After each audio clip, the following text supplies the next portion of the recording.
안녕하세요, 송철호입니다. 현재 자신의 경제적인 상태나 사회적인 위치, 사람들과의 관계, 이런 것들이 지금보다 더 나아지기를 원하십니까? 그런데 작년이나 지금 아무런 변화가 없으신 분들은 반드시 이 영상 보시기 바랍니다. 일반적으로 저를 포함한 서민들은 부자들을 부러워합니다.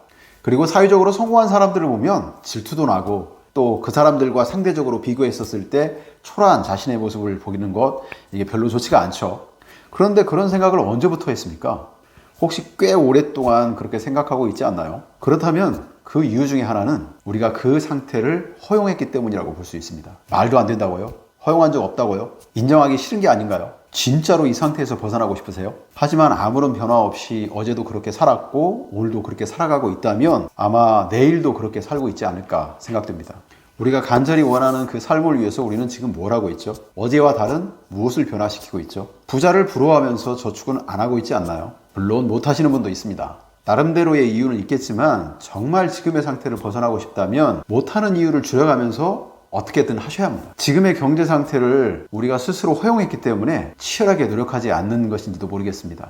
불편해도 이 정도면 됐지 라고 하는 생각이 어쩌면 어제와 같은 삶을 살게 만든 것이 아닐까요? 2년마다 다가오는 전세 갱신 때문에 불편함을 느끼고 있다면 지금의 상태를 허용하지 마시고 그런 불편한 상태가 지속되지 않게 지출을 줄이든지 그렇지 않으면 수입을 늘릴 수 있는 방법을 생각해야 합니다. 소확행을 외치면서 재테크를 하지 않는다면 지금의 불편한 상태가 더 오래 지속될 수 있습니다. 성적 떨어졌다고 괴로워하면서 독서실 가는 대신에 PC방 가는 학생도 자신의 성적을 스스로 허용했기 때문입니다. 부모님께서 항상 하는 잔소리도 이제 익숙해졌고 그때만 넘기면 된다는 나름대로의 그 계산이 서 있기 때문에 PC방 가는 자신을 허용하는 것입니다. 자기가 원하지 않는 그 결과를 만드는 그 과정 있잖아요. 그 과정을 쉽게 허용하지 말아야 합니다. 허용하지 않는다는 것은 적극적으로 거부하는 것입니다. 원치 않는 거에 대해서 아무런 반응을 하지 않는 것은 허용을 한다라고 오해할 수도 있습니다. 그럼 반드시 해야 할 거부의 방법으로 3가지를 소개하겠습니다. 첫째, 아주 사소한 것을 거부하는 겁니다.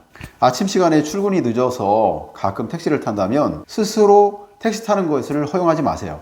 늦었다면 차라리 지각을 하고 상사에게 꾸중을 들으세요.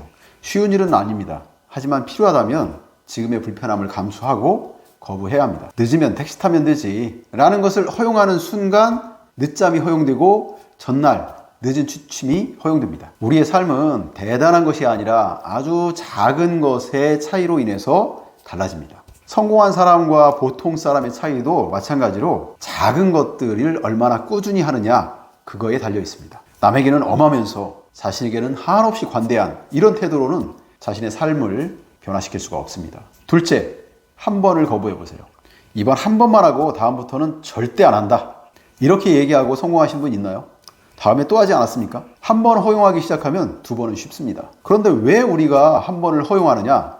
그것은 한 번 허용으로 크게 망가지지 않기 때문입니다. 그런데 한두 번이 쌓여서 나중에는 감당하지 못할 무게로 다가옵니다. 조금씩 쌓이는 눈에 나뭇가지는 절대로 꺾이지 않습니다. 조금씩 쌓이다가 어느 정도 무게가 되면 한 번에 부러지죠. 학원은 항상 오늘만 빠지고 술도 오늘만 마시고 거짓말도 딱 정말 이번 한 번만 하는 겁니다. 앞으로는 지금 한 번만을 절대로 허용하지 마세요. 모든 중독의 시작도 한 번이었습니다.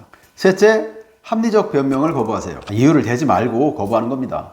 우리는 잘못을 그냥 허용하지 않습니다. 거기에는 합당한 이유를 만들고 결정에 대한 정당성을 부여하죠. 나도 어쩔 수 없었다고. 그렇게 하는 게 더 효율적이지 않아? 크게 생각을 하니까. 이게 더 이익이라고. 이런 갖가지 논리적 변명은 상황에 맞게 우리가 얼마든지 만들어낼 수 있습니다. 우리는 똑똑하잖아요. 자기 합리화가 없는 변명은 상당히 불편하죠. 그래서 우리는 다양한 논리를 동원해서 허용에 대한 합리적인 근거를 제시하고 잘못된 것을 허용하는 것에 대한 마음의 불편함으로부터의 그런 자유로움을 얻는 거죠. 이렇게 우리가 해야 할 거부의 방법으로 3가지를 말씀드렸습니다. 어떠세요? 여러분은 이 셋 중에 어떤 거부가 힘드신가요? 저는 전부 다 어렵습니다. 말씀드린 이 3가지는 사실 제가 잘 안 되는 거부 방법들이거든요. 하지만 우리가 지금의 현실을 변화시키고 싶다면 지금까지 허용했던 것들을 과감히 거부할 수 있는 그런 결단과 용기가 필요합니다. 혼자 하기 힘드신 분들 저와 함께 해보시죠. 아래 댓글창에 안내 메시지 보시고 참가 신청하시면 여러분이 원하는 삶으로 갈 수 있도록 도와드리겠습니다. 용기 있는 여러분의 도전을 응원합니다. 감사합니다.